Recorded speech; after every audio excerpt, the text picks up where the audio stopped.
Hey everybody, this is Dr. Maples. Today I want to talk about finals. Finals are an important part of the university system. They're a chance for us to reflect on what we have learned across the semester and the many things that we... No, finals are horrible. Seriously, no one enjoys them. But they are an important part of the university function, and you're going to have to take them. So we need to understand how we can tackle them and get good grades on them. Thing is, I've looked through YouTube, and there's not a lot of good content out there on how to take a final. Lots of students talking about how they studied for finals, but not professors telling you how we construct finals and how you can readjust your study habits so that your studying overlaps with the way we build finals. In fact, that's what I want to talk about today. I want to tell you how finals are constructed so that you can change your study habits to not cram, but to study efficiently and effectively and get a C or better on your final. We got a lot to talk about today, so let's get started.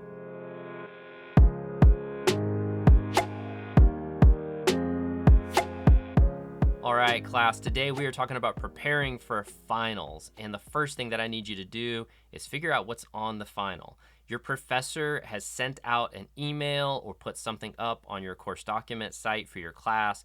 Maybe it's in your syllabus, but something will say exactly what's going to be on the final. It may be very broad, such as anything after a certain date is fair game, or it may be very specific, like my study guides often are, in saying you're going to be asked about this, and this.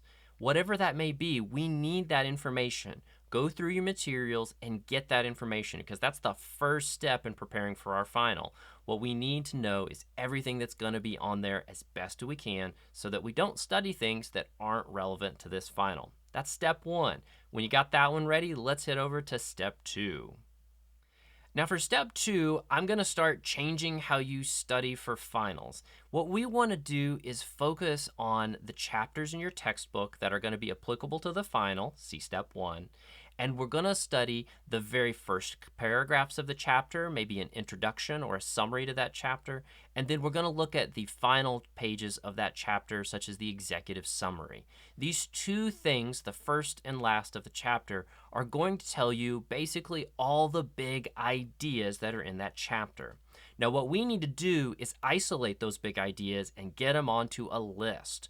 Get a Word document, get a piece of paper, whatever it is that you want to work with, but let's start writing down the big ideas.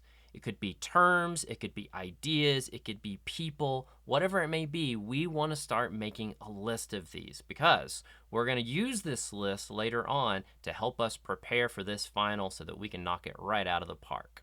When you got that step done, let's move on to step three. Now with step three, I want to start talking a little bit about how professors generally build finals. We don't focus on very detailed ideas. We really focus on the big ideas. And this big ideas thing is what you just did in step two. You've written down some of the big ideas. So now what I want you to do is go through the process of defining those. Go to the glossary of your textbook, and for each of these terms that you've noted, put one sentence, maybe two, explaining what the term means. Likewise, if you know you're preparing for a written final, go ahead and practice writing about that term in a sentence. I'll tell you, for written papers, if a student can apply terminology, they generally are at a C or better automatically. And if you can apply it well, that's B and even A territory. Now, I will say that a lot of finals are just going to be multiple choice because we're at the end of the semester and we just want to get things done. And all these terms are easy fodder for a multiple choice exam. So if you can go through and define all these big ideas that you identified in step two, then we're going to be prepared to really knock this final out of the park. And we got all those terms identified and defined. Let's move on to step four. Hey, before we go to step four, can I ask a quick question? Are you enjoying these videos? Are you finding this channel helpful? Well, if you are, if you'd go ahead and subscribe to it, that would be a huge help to me. Likewise, if you can like this video and share it on social media, that'll go a long way towards supporting me getting word out about making education more accessible to everyone. That's my goal. I want to make college easier for everybody, you included. So if you could share this video, that sure would help that. All right, let's move on to our regularly scheduled program. So for step four, we're now going to start rethinking how we study. First off, I want you to take this list that you've put together in steps 2 and 3, and we're going to focus on that for step 4. Now for step 4, we're going to need a timer of some kind, cell phone timer, works great. A kitchen timer also works really well, but something that's easily accessible for you. What we're going to do is we're going to set that timer for 15 minutes. And what I want you to do is spend 15 minutes reading through these terms slowly, read them aloud if that helps you, but read through these ideas and take your time. Really try to kind of build in these ideas as you go. Now, when your 15-minute timer goes off, I want you to take a 5-minute break. Don't look at this piece of paper, flip it over, step away. You can go get a drink of water. Don't drink a bunch of caffeine, by the way. You can go to use the bathroom. You can play like fishing on Stardew Valley for a few minutes. That would actually be great. But whatever you need to do to relax for 5 minutes, do that. When your 5 minutes is up, then let's start again. Set another 15-minute timer and let's study for 15 more minutes and continue where you left off. Over the course of an hour, this is going to give you 3 bursts of being able to read ideas and think about them. This is far better than just sitting in front of a book for an hour trying to cram. By taking those short breaks in between, you're giving your brain a moment to just absorb what it has learned. And you may find that you need to do even more than 5 minutes. Maybe you need to do 10 or even 15. That's fine. Whatever your schedule will allow is great, but stick to your timers and make sure that you get back to work. Now, this approach is going to let you focus in on these ideas and learn them. But in step 5, we're going to really take care of things and knock them out of the park. So, are you ready for step 5? It's my favorite. For step 5, I want you to do something I've been doing since I was an undergrad, and that is this. Take this study guide that you built in step 2 and 3 and that you worked on in step 4 and record yourself reading it aloud.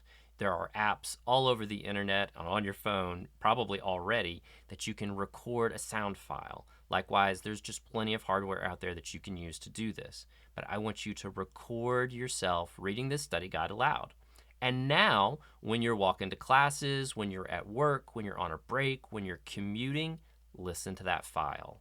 By hearing yourself talk about it, it's going to keep these ideas fresh in your memory and you're going to know them. And on top of that, because you've studied it some and you've also now read it aloud, you've effectively memorized portions of this study guide.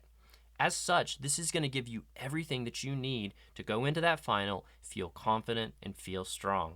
See, I told you it was worth listening to the end. This is an amazing thing that I've been doing, and I know it helped me a lot, and I know it's helped many of my students before. So now I'm happy to share this little piece of information to you, and don't keep it a secret. Let's tell everybody. Finals aren't going away, folks. They're part of the university system, and I don't think they're ever going to leave. But if you take this 5-step approach, I promise that you're going to be able to study for finals at a whole new level and often far better than the other people around you. So take my advice and put it to use. I'd love to hear in the comments below what you think about it. And likewise, don't keep it a secret. Share it with your friends. I want to make education easier for everyone. That's all we got today. I will see you next time. Take care.